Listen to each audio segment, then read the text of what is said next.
και με την ευκαιρία της επετείου των 100 χρόνων από τον μαρτυρικό θάνατο των αξέχαστων και αλυσμόνητων 2 Μακεδονομάχων, του Τέλου Άγρα και του Αντώνη Μίγκα,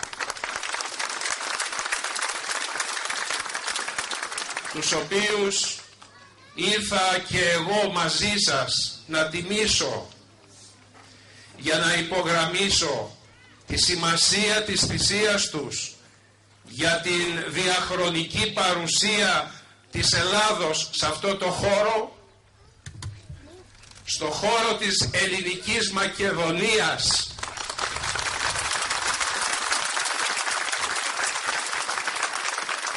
ο οποίος είναι ποτισμένος από τα αίματα αυτών των ηρώων, αυτών των μαρτύρων που εθυσίασαν και τη ζωή τους ακόμα για να είμαστε εμείς ελεύθεροι. Και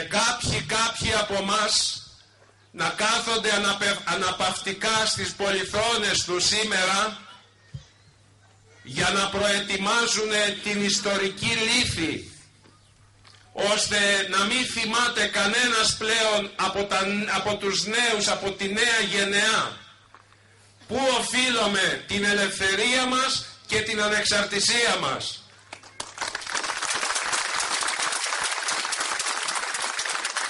Ήρθα λοιπόν εδώ σήμερα και αύριο και μεθαύριο μέχρι το μεσημέρι για να ενώσω μαζί με σας τη φωνή μου, για να ακουστεί αυτή η φωνή στα πέρατα της οικουμένης, για να πούμε σε όλο τον κόσμο ότι εμείς είμαστε εδώ. Ας είμαι εγώ στην Αθήνα, είμαι μαζί σας και εδώ ακόμα, όπως είμαι μαζί με όλους τους Έλληνες, γιατί αυτός είναι ο προορισμός μου και αυτός είναι ο σκοπός μου. Και δεν μπορώ, όταν βλέπω να υπονομεύονται οι αξίες και οι αρχές του πολιτισμού μας, η θρησκεία μας, η οικογένειά μας, η παιδεία μας,